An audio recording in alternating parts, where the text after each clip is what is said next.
And it's your boy Icon back.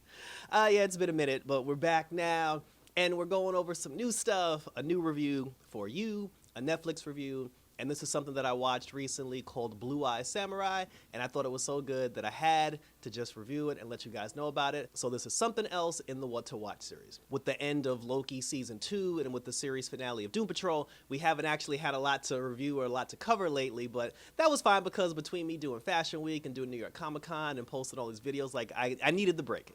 But now I said it's time to get back into it and review some more of this goodness, and this time we're going over Blue Eyed Samurai. So in this particular episode, so it's a series. It's a 9-episode series. Well, it's a no 8 episode. It's an 8-episode series, and they are gonna have a season 2 based on how this particular season ended. So there will be spoilers. I'm not gonna spoil everything, but I'm gonna spoil just enough, like just enough to the main point. So this, and like I said before we get started, hit the like button, hit the subscribe button, hit the notification bell so you get notified when my other videos pop up. Now let's get into some samurai action. So now in this particular series, it takes place back in the days of feudal Japan. And the basic storyline was there were 4 white guys from the West that came over to Japan. And when they came over to Japan, they were here to basically pillage, take their women, steal their gold, like trade and everything. There was a particular emperor, or the shogun as they call him. He actually allowed these white men into Japan because it's actually forbidden, like in their culture back then. It's 100% forbidden for white men to enter into Japan. But again, this one particular shogun allowed them in, and then once he allowed them entry, they proceeded to do as they wish. So now there was one particular woman who she ended up having a child forcibly based on like these 4 white guys. She ended up giving birth to the child, and because the child is half Japanese and half white, she looks different obviously than all the other kids. So, and a lot of the kids knew, like a lot of the kids in the neighborhood or in the village, they knew because they kept saying like, oh, your father's a white devil or like he's a white demon. But she ended up coming out like, because, obviously because of the DNA mixture, she ended up coming out like looking different from everybody. Whereas like everybody looks 100% traditional Japanese, her features were different. She was taller than most girls. She was slender. Her jawline was different. And then she had blue eyes, because obviously like, her father was a white dude. And because of that, all the village kids, everybody kept referring to her as ugly. They're just like, oh, you're ugly, you're hideous, you're a monster. Not calling her ugly because she actually is ugly, but because she has those Western features that's weird to them. So they were just like, oh, like you're deformed, like you're a demon, like, you're a child of a demon. So what her mother, well, actually it wasn't, we found out that it wasn't her mother. The woman, like her nanny, like her caretaker, basically took her in because like I think like her mom died because like her mom died, trying to protect her because they were just like, oh, they were trying to kill, they were like the village guys, they were like, oh, kill the demon child. So like the woman's caretaker, she took her and like ran off and tried to protect her, and she raised her as her own, and she lied and told her that she was actually her mother. What she did was she shaved the girl's head completely bald to make her look like a boy, and she tried to pass her off as a boy, and she put glasses on her so nobody could really see her blue eyes. So eventually that didn't work. The kids found out, they teased her and everything, and this whole big thing happened, and then her and her mom had to flee. As the child grew older, she ended up befriending a blind swordsmaker, and he's the one that basically took her in after like her mom abandoned her. He took her in, he taught her how to make swords, she helped him, like she was his I guess like his apprentice, like she was his apprentice, and then like he trained her. I guess he trained her in the martial arts because it was actually unclear. I forgot how she learned how to fight, but he ended up training her, like he took care of her, he taught her how to make swords, and then after that she grew up to be like a woman, but she still tried to pass herself off as a man. Like she did her hair a certain way, like she dressed a certain way so people would think she's a dude. So now her whole thing is she knew her story about how her mom was impregnated by like one of 4 like random white guys. So she set off on a mission to get her revenge to kill her white father. But because she doesn't know out of these 4 men which one her actual father was, she basically was just like, yo, I'm gonna kill all 4 of them and then get my revenge. So she already killed the first guy. The first guy got killed off camera. We never saw him. But in the series, she's going after the second guy because the second guy, he still comes back and forth to Japan to trade with, with the shogun who let him into the country to begin with. Now, regarding that white dude, because he's been coming back and forth to Japan, because he's from Ireland, and because he's from Ireland, like he basically like in Ireland they have guns, because like in Japan like they don't really have guns like that. They use swords, like they fight with honor and like dignity and integrity. But the West, like they're cowards, so they use guns. The white guy was basically coming over back to Japan with an army full of guns to take over Japan. And like the blue-eyed samurai, she got wind of that, and then like obviously like because she was trying to track him anyway, she tracked him down to the Shogun's palace where he was there. And this is the final episode now. She tracked him to the Shogun's palace where he brought his army to try to like take down like the Japanese government. So he comes in with his guns blazing, like he's killing all the people. He killed the Shogun, he killed everybody. She comes in, she fights him. They have a standoff, like they actually like he lit the palace on fire. Like the entire like Shogun palace was on fire, and the two of them are fighting in this particular like in this particular palace while it's burning.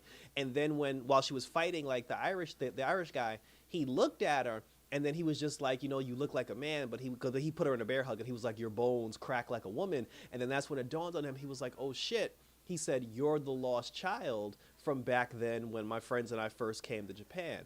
And then she was just like, yeah, I already killed one of them. And she was like, you're next. Then he laughed. He was just like, oh, so your whole thing is to try to get revenge on who you think is your would-be dad? He said, first of all, there's two other guys that you don't even know about. And then he said that for one of them, he said you do have the height for one of them, and the other one you do have his eyes. So he said it could be any one of us. He's like, you don't even know who it is, but you're never going to find the other two because the other two don't come to Japan like that. And then he told her in the end, he was just like, well, if you spare my life, he said that I could help you find the other two, which essentially is him just trying to buy his time, because if she showed up and said, hey, I'm here to kill you, and then he goes, well, if you kill me, you'll never find the other two guys that you want to kill, so let me help you find the other two guys. Once he takes her to the other two guys, she's going to kill all three of them. So I'm like, that didn't make sense. But obviously, he was just trying to bide his time, until he could make like a proper escape. So then in the end, she spared his life. She put him in chains, threw him on a boat, and then she took, because he was just like, oh, he said, you'll never be able to find the other two